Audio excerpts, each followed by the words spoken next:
ज़माना दीन की बात है। एक छोटी सी रियासत थी जो सरसब्ज व शादाब वादियों में आबाद थी। उस रियासत के लोग सादा जिंदगी गुजारते, खेतों में काम करते, बाजारों में सौदागरी करते और अमन व सकून के साथ अपनी गुजर बसर करते थे। लेकिन अमन व सकून हमेशा कायम नहीं रहता। बड़ी सल्तनतें छोटी रियासतों को अपने ज़ेरनिगी करने के लिए हर दम तैयार रहती थीं। इसी तरह एक दिन खबर पहुंची कि एक अजीम ताकतवर सल्तनत अपनी फौज के साथ इस छोटी रियासत पर चढ़ाई करने आ रही है। दुश्मन की फौज बेशुमार थी। हजारों घुड़सवार, ज़िरह बख्तर में लिपटे सिपाही, बड़े बड़े हथियार और बेहिसाब ताकत के साथ वह आगे बढ़ रहे थे। छोटी रियासत का बादशाह बहादुर था, मगर हकीकत से वाकिफ भी था। उसके पास फौज तो थी, मगर तादाद में बहुत कम। दुश्मन की फौज उसकी फौज से 5 गुना ज्यादा थी। बादशाह जानता था कि अगर सीधी टक्कर ली तो शिकस्त यकीनी है।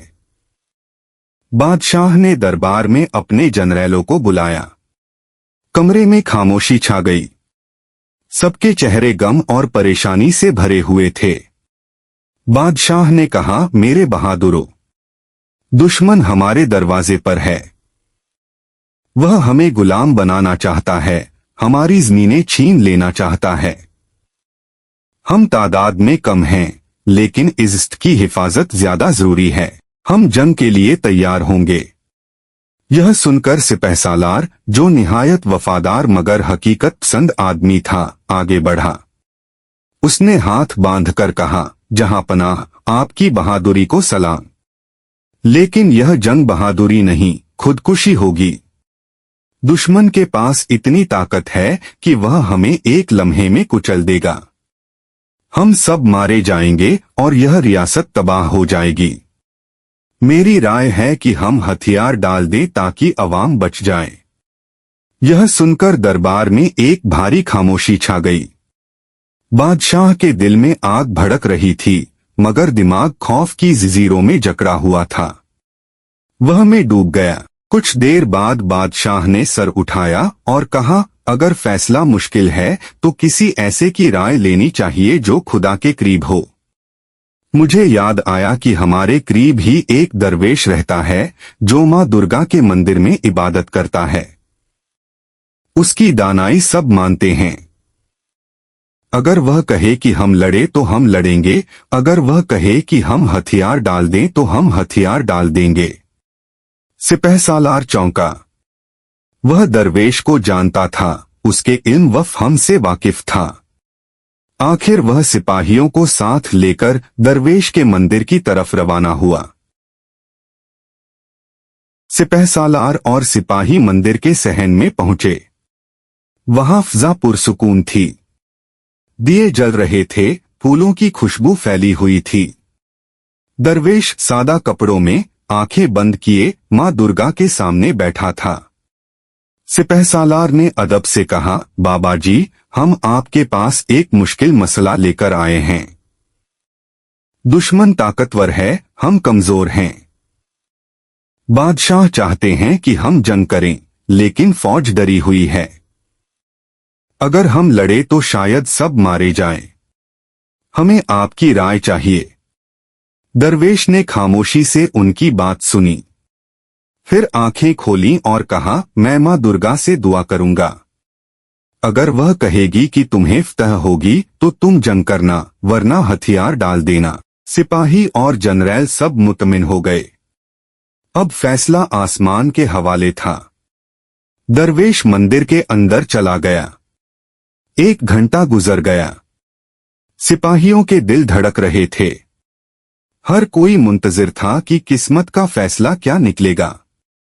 आखिरकार दरवेश बाहर आया। उसके चेहरे पर अजब नूर था। वह पुरसुकून आवाज में बोला, मां दुर्गा ने कहा है, कोई खतरा नहीं। तुम जरूर जीतोगे। तुम्हारी फतह यकीनी है। यह सुनते ही सिपाहियों के दिलों से खौफ की जंजीरें टूट गईं। वे जो कांप रहे थे, अब ललकारने लगे। हर एक के अंदर आग भड़क उठी। उनके कदमों में ताकत आ गई, उनके हाथों में हिम्मत। सुबह सूरज तुलू हुआ तो दुश्मन की फौज ने हमला शुरू किया। ढोल बजने लगे, घोड़ों की टापों से जमीन हिलने लगी।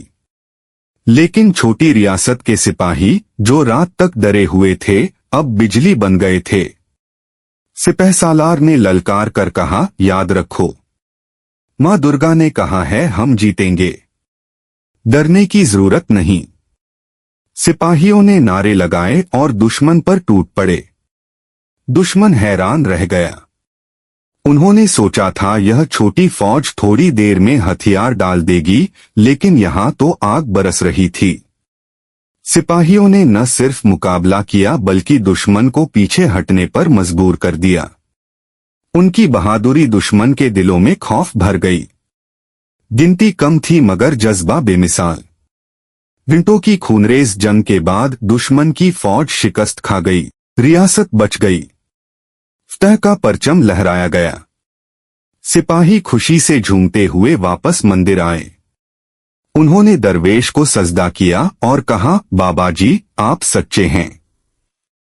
माँ दुर्गा ने वाकई हमें फतह दी, हम जीत गए।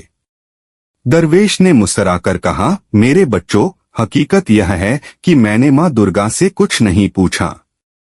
मैंने सिर्फ यह कहा कि तुम जरूर जीतोगे, क्योंकि अगर मैं कहता कि तुम्हारे हारने का इम्कान है तो तुम कभी लड़ ही न पाते। तुम्हारे दिलों से खौफ नहीं निकलता, तुम्हारे हथियार बेकार रहते। लेकिन यकीन ने तुम्हें ताकत दी और उसी यकीन ने फतह दिलवाई। सिपाही दम्बखुद रह गए। वह समझ गए कि असल ताकत इंसान के दिल में छिपी हिम्मत और एतिमाद में है। यह कहानी हमें यह सिखाती है कि असल शिकस्त या जीत इंसान के दिल में होती है। अगर हम डर जाएं तो लाखों की फौज भी हमें नहीं बचा सकती, लेकिन अगर दिल में यकीन हो तो कमजोर से कमजोर फौज भी दुनिया को हिला सकती है।